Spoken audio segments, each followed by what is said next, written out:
Hey family, welcome to AfriKili. As a reminder, the word AfriKili is a contraction of the words Africa and Akili, which means intelligence in Swahili.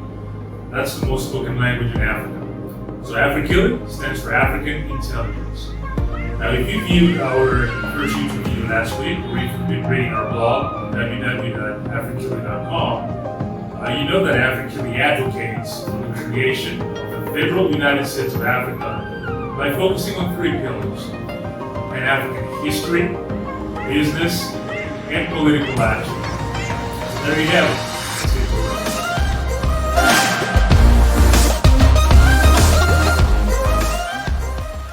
Now, whenever I talk about the creation of a United States of Africa, a few questions always seem to come. Questions such as, is it a realistic goal? So in other words, can current African nations really voluntarily accept to relinquish their power and become part of a continental government? Can it really be done? And if so, how? Now, these are all very relevant questions, but before I answer them, I want to share with you parts of the video. I received it through my WhatsApp.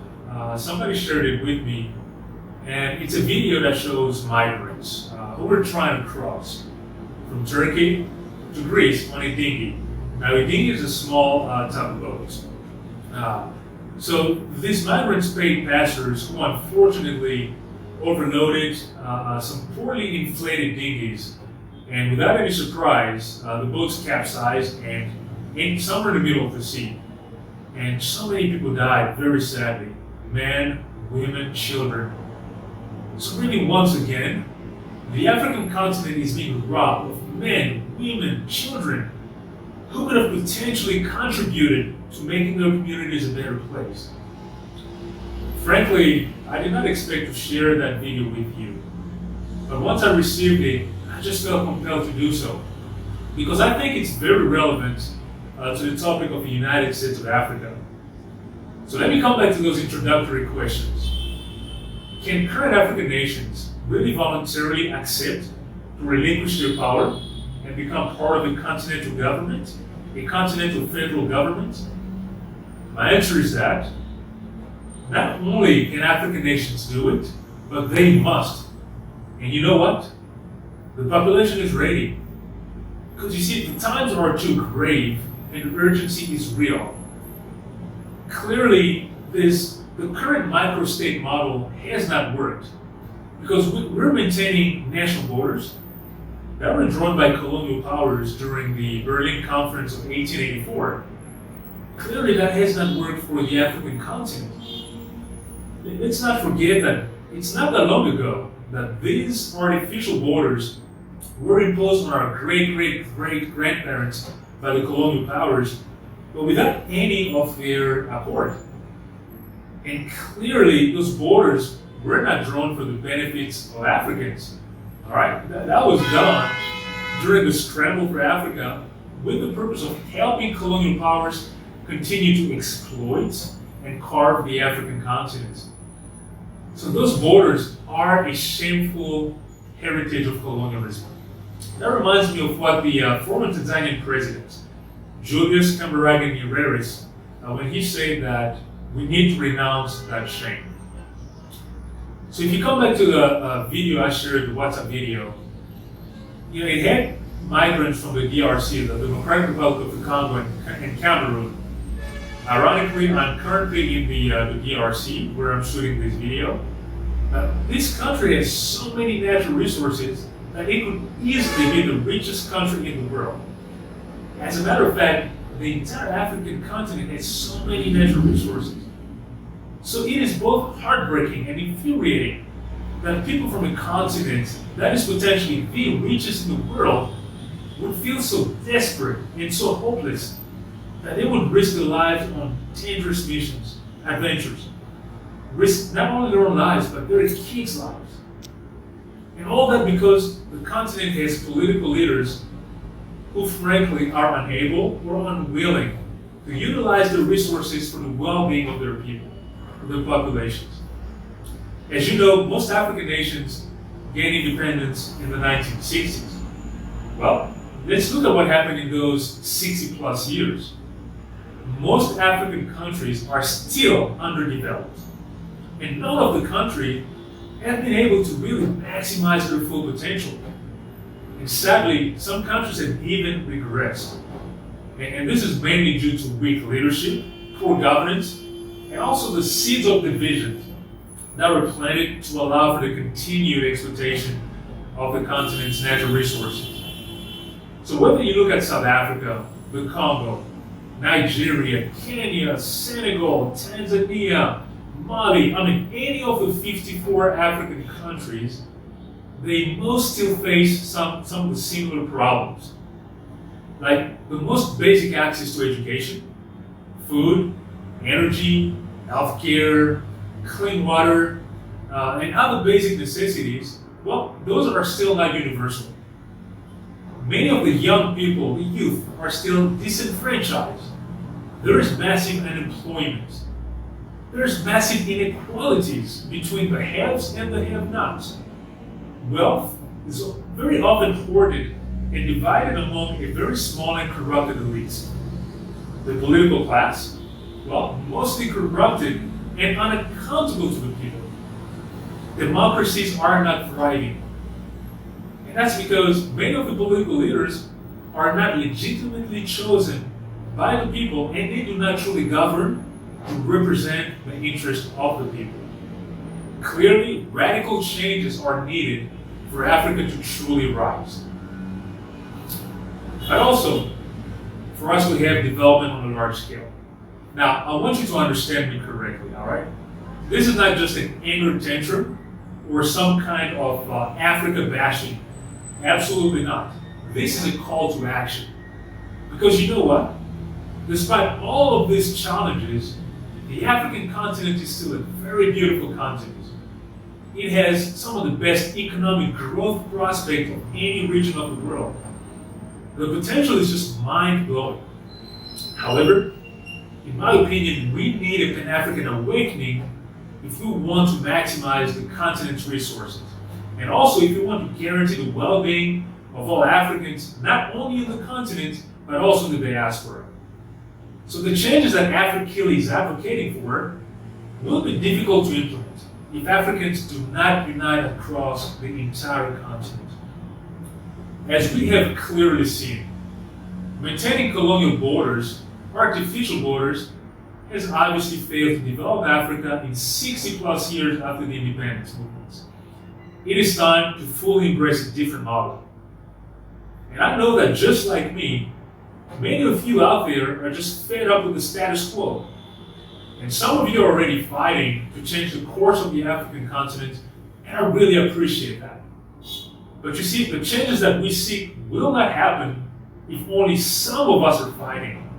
I think most of us must join the fight if we want to reach a critical mass. This will not work unless we have citizens that are actively informed and involved.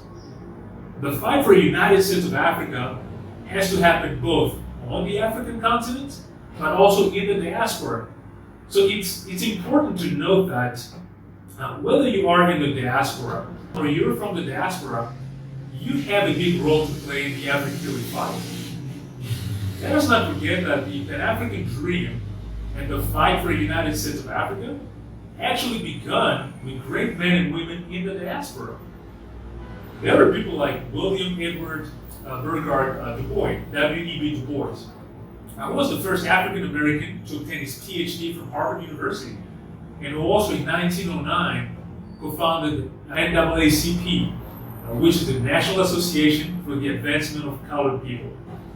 You might know that he died in Accra, Ghana in 1963, in Africa. We have Marcus Garvey from Jamaica, who founded the Universal Negro Improvement Association, the UNIA, in 1914, when he was only 28 years old.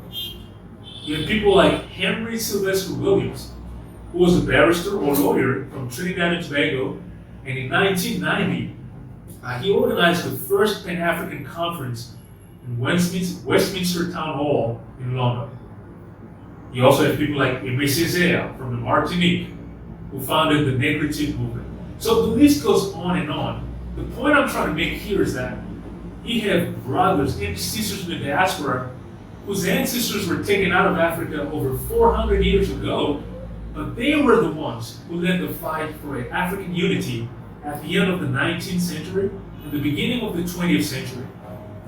They began a fight that was later adopted by brothers and sisters in the African continent. When later on you had people like Kwame Nkrumah of Ghana, Gamal Abdel Nasser of Egypt, Sekou Touré, Patrice Lumumba, Madiba Nelson Mandela, Sheikh Anta Diop, Thomas Sankara, etc., etc. But also today in our generation, I know that as AfriKili is joining this fight for Pan-Africanism, I know there are already people that are already in the fight, and I actually acknowledge that and I recognize that. The great men and women fighting. You have people like Dr. PLO, that's Patrick Lumumba Lumumba. You have Dr. Theophilo Benga, who's Professor Emeritus of Africana Studies in San Francisco State University. You have people like Kemi Seba of Benin, Felwin Sarr of Senegal, Dr. Arikana Chihombo. There are just too many for me to name all of them. But the revolution and the radical change of the magnitude we are seeking cannot be done by one person or one movement alone. It can only be done with a collective effort, which is why AfriKili strongly advocates for working in coalitions by pooling our resources and aggregating our efforts. So I'm really asking you to join the AfriKili movement, this grandiose dream of African unity. Even if you are already part of a movement or you are leading another movement, I'm asking you to work with us in a coalition. And to those who say that our dream of a federal United States of Africa will take too long to materialize, well, I simply reply by saying, well, let's hurry up then. Let's start. What's holding us back? What are we afraid of? And stop compromising and looking for excuses. The time is now. Some will say that our dream for a federal United States of Africa is too big of a dream, and that we should move gradually by focusing on regional organization. I simply reply by saying that the continent leaders decided to adopt this very same gradual approach since the 1960s, and we're still nowhere close to a federal union. In the meantime, the continent's natural resources are still being exploited. The elites are still hoarding all the wealth, and the masses are still struggling to lift themselves out of poverty. I say that our vision for unity cannot and should not be limited to creating regional organizations composed of independent states. The creation of the United States of Africa might not happen overnight, I get it. But still, we must keep that goal in sight as we advocate for reform across the continent.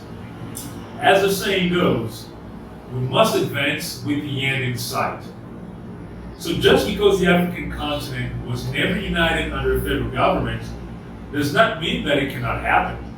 It's like Albert Einstein will say, reality is merely an illusion, albeit a very persistent one. So I say, we have the power to change our reality if we decide to. There are many examples of countries that were never united under a federal government. Let's take the United States, for example. Well, this country was never united under a federal government before ratifying the US Constitution of 1788. Look at China. Well, China went through 2,000 years of imperial rule with rival dynasties, various warlords, before eventually forming the Constitutional Republic of China in 1912. Look at the Russian Federation, the one that we know today. Well, it was created in 1993, and that's after a very long history of struggles and unification, going all the way back to the Rus state in 1862. Then you have the creation of the Russian Empire in 1721. You had the creation of the USSR, the Union of Soviet Socialist Republics, in 1922, before finally adopting the 1993 Constitution. So history is full of examples. that we can use as study cases so that the African continent can learn from those cases and then iterate it to create a United States of Africa. Like Albert Einstein also said, imagination is everything. It is a preview of life's coming attraction. So I'm imagining a United States of Africa. We can pull it off by dedicating our brain power, our blood, sweat, and tears into coordinated efforts. If we get this right, our actions will echo for generations, and we'll be known as the generation that finally put Africa back on track towards unity and prosperity, towards a United States of Africa. So whether you were born on the African continent, or born in the diaspora, whether you relocated after your birth, or your ancestors were taken out of the continent hundreds of years ago, you are essential for this to work. So I humbly ask you to join the AfriKili movement. Join the AfriKili coalition. Join the fight for a United States of Africa. Thank you very much for your attention. And before closing, let me remind you once again, subscribe to our AfriKili YouTube channel, but also sign up for our email blog, www.afrikili.com. Finally, please also follow, like us on our social media profiles, Facebook, Instagram, LinkedIn, and Twitter. I really look forward to meeting you and working with you. I want to join with you on this journey towards a better Africa, a United States of Africa. The question said, can we really unite Africa as a thriving United States of Africa? Yes, we can. It will happen. I have this dream. So let's get to work.